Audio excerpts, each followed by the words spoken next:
I said, "You don't own me." Now I'm divorced, no alimony, and HR fired me.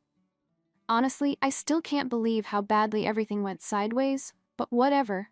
Here's what actually happened, since everyone wants to paint me as some kind of evil bitch. So Rick and I had been married for 7 years, together for 11 total, and we had this perfect dink lifestyle that everyone was jealous of. Dual income, no kids, wine tastings in Napa, spontaneous rooftop bar nights, the whole thing. We were living our best lives, while all our friends were stuck changing diapers and fighting over whose turn it was to do bedtime stories.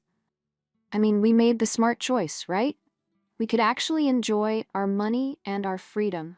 The thing is, Rick has always been absolutely hopeless with gifts, like, embarrassingly bad.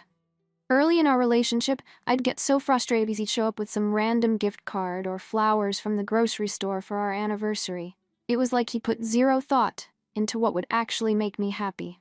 So we came up with this system where I'd give him a list of 3 things I wanted about a month before any big occasion, and he'd pick 1, 2, or all 3 depending on his budget.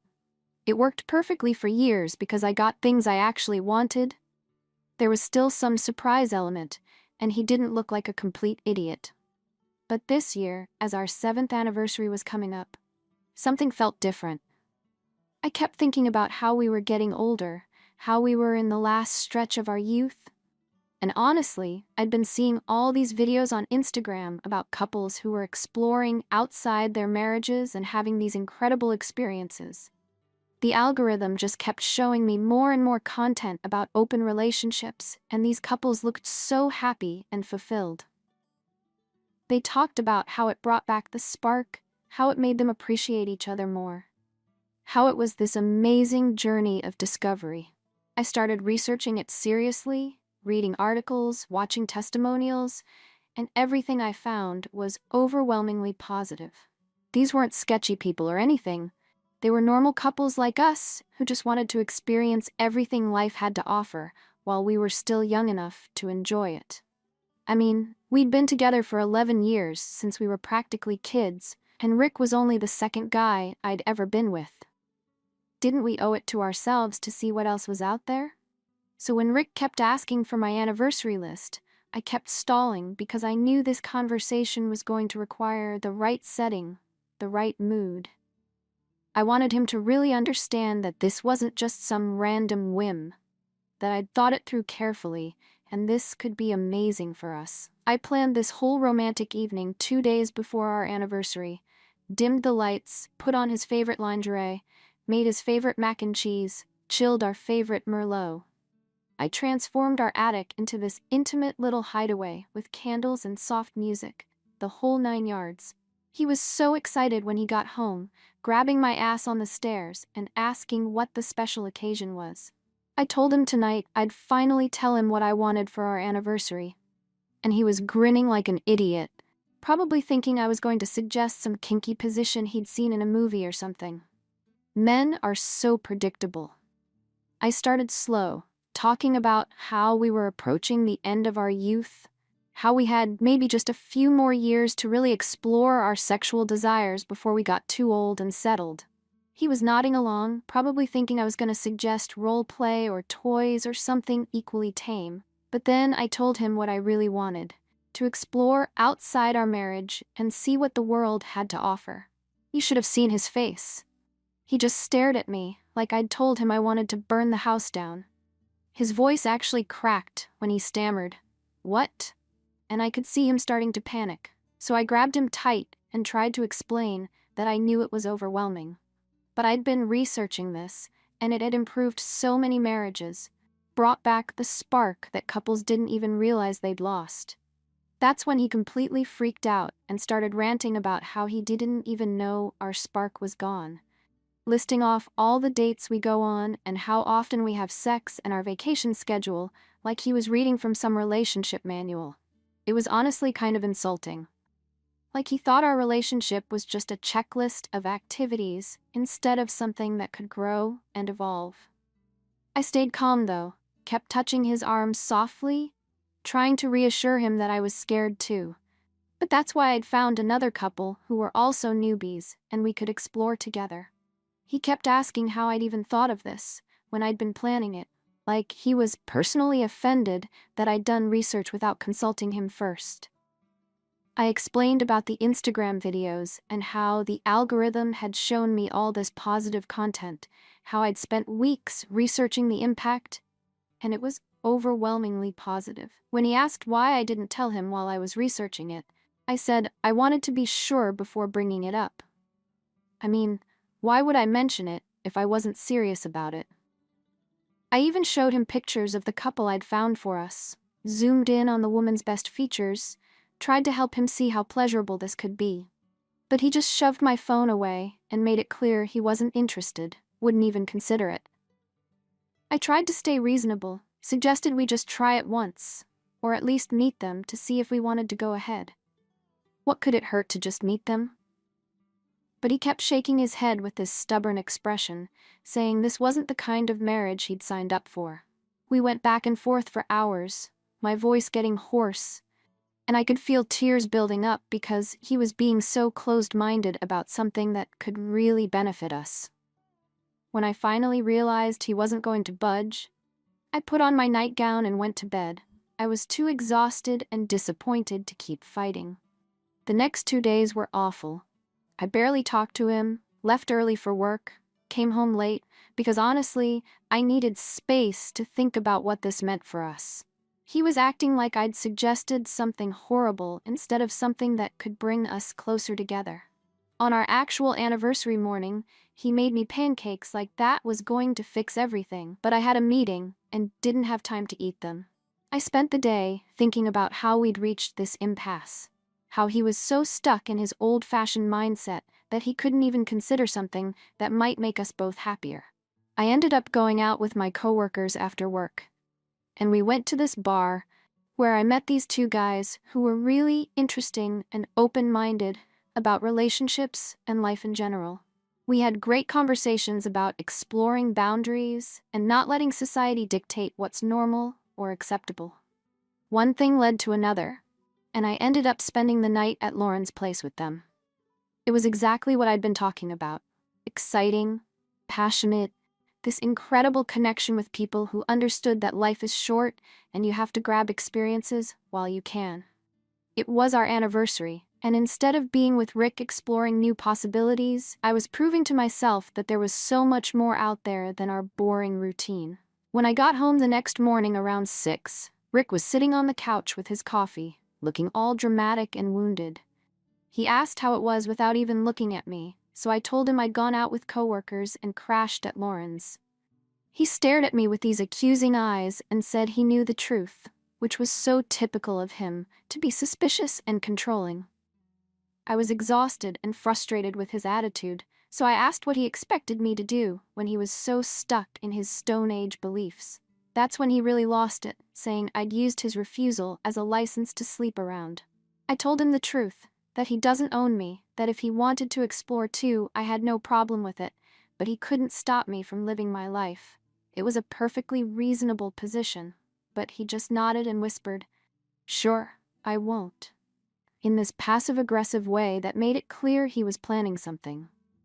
He went straight upstairs and started moving his stuff to the attic, which was so dramatic and childish.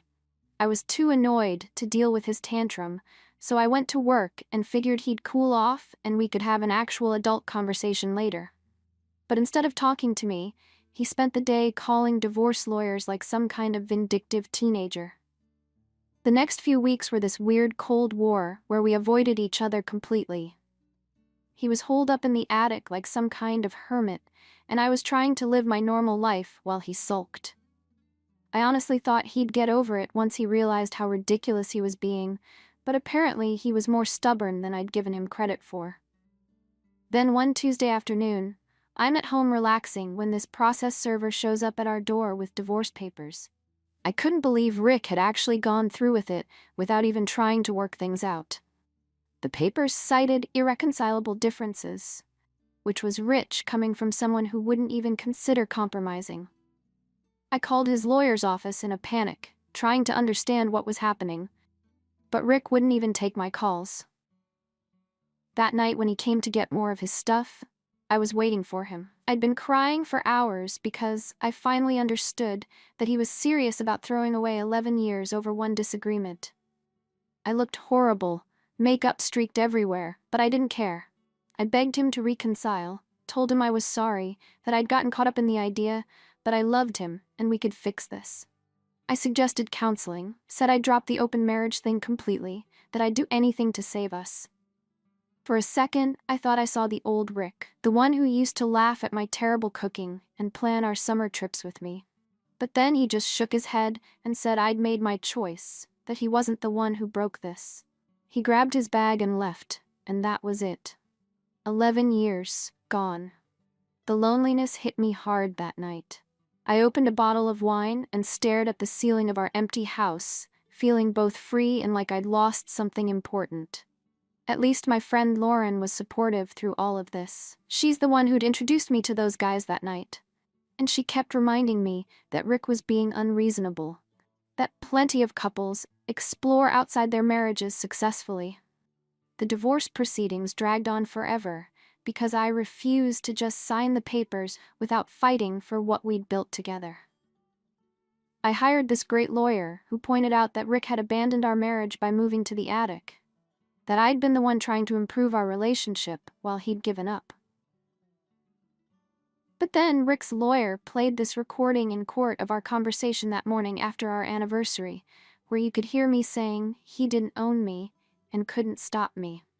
The judge seemed to take that pretty seriously, and I felt like I had to explain the context. Under oath, I admitted that I'd slept with those two guys on our anniversary night, but I made it clear that it was out of frustration because Rick had refused to even consider opening our marriage. I'd found them through an app that connects couples with single people for group experiences, and they were perfectly nice, normal guys. I told the judge I regretted how it had happened, that I'd been caught up in the moment after seeing all those positive stories on social media, and that I'd wanted a second chance to make our marriage work. But Rick just sat there staring at the table like he was the victim in all this, when really, he was the one who'd refused to communicate or compromise. His lawyer made sure to emphasize my confession, and suddenly I was being painted as this unfaithful wife, instead of someone who'd been trying to save her marriage by suggesting new experiences. The divorce was finalized a few months later, and we split everything 50-50. Our beautiful house, where we'd hosted so many great parties and made so many memories, had to be sold. Since I was a high-earning HR manager, I didn't get any alimony, which seemed unfair considering I'd contributed just as much to our lifestyle and success as he had. But the worst part came after the divorce was final. Apparently, Rick had been sitting on evidence that could hurt my career, waiting until he didn't have to worry about paying me maintenance. Lauren had been hosting these empowerment sessions at work, helping other women understand that they didn't have to be trapped in boring, conventional relationships, that it was okay to explore outside their marriages as long as everyone was being honest about their needs. As the HR manager, I was supposed to promote ethics and culture in the workplace, and when I found out about Lauren's sessions, I should have shut them down. But honestly, she was helping people, showing them that there were alternatives to settling for unfulfilling relationships. Several affairs did start up at work, but these were consenting adults making informed decisions about their lives. Rick sent recordings of my court confession to company management anonymously, making it sound like I was using my HR position to encourage infidelity. Within a week, I was fired for ethical violations. When I found out he was behind the complaint, I called him screaming because the timing was so calculated and cruel. If he'd wanted to destroy my career, he should have done it during the divorce, so I could have claimed maintenance. Now I had no job and couldn't get alimony. He just said I deserved every bit of it and hung up on me. Then he blocked my number, which felt like the final insult after everything we'd been through together. So here I am now, starting over completely. The divorce is done, the house is sold, Rick has moved on with his life, and I'm dealing with the fallout of his vindictive campaign against me. Some people might say he was justified in reporting me to my company, but honestly, I was helping people break free from conventional thinking about relationships, I was encouraging them to be honest about their desires instead of living these repressed, unfulfilled lives. I don't regret trying to open our marriage. I regret that Rick was too narrow-minded and insecure to even consider it. I regret that he chose to punish me for being honest about what I wanted instead of working with me to find a solution that could have made us both happier.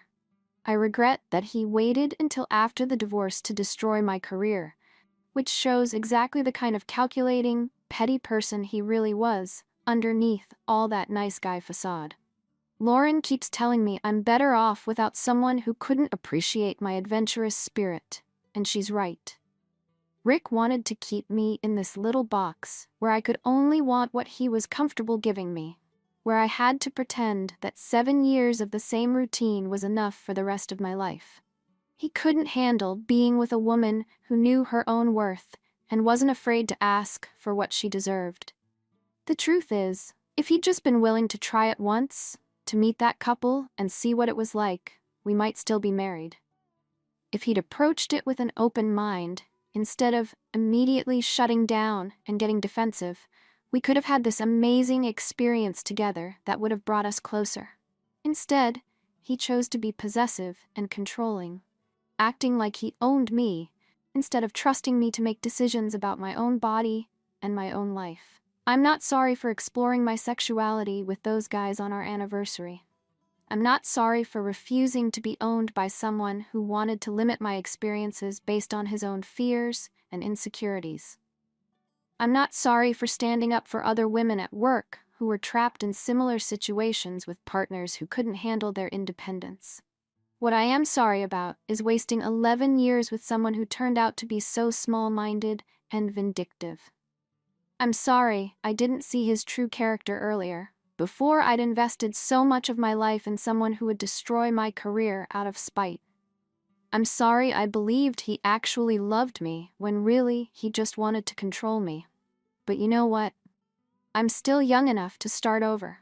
I'm still attractive, still successful when I find the right company that appreciates progressive thinking about workplace culture. There are plenty of men out there who would appreciate a woman who knows what she wants and isn't afraid to go after it, who understands that love doesn't mean ownership and that marriage should enhance your life, not limit it. Rick can sit in his new apartment with his boring, conventional life, probably dating some vanilla girl who'll never challenge him to grow or experience anything beyond missionary position twice a week. He can pretend he's the victim in all this, but deep down he knows he threw away something special because he was too scared and insecure to trust his wife. Meanwhile, I'm free to find someone who actually deserves me, someone who won't try to cage me or make me feel guilty for having desires and ambitions beyond his comfort zone. Someone who will see my openness and honesty as strengths instead of threats. Someone who understands that real love means wanting your partner to experience everything life has to offer. Not just the safe, boring things that don't threaten your ego. The whole experience taught me that most people are too cowardly to really live, too afraid of judgment to pursue what would actually make them happy. They'd rather stay in their safe little boxes, pretending they're satisfied with mediocrity, than risk stepping outside conventional expectations to find real fulfillment. I said, "You don't own me," and I meant it. No one owns me, not Rick, not my former company, not society with all its outdated rules about how women should behave in relationships. I'm gonna keep living my truth, and if that makes people uncomfortable, that's their problem, not mine.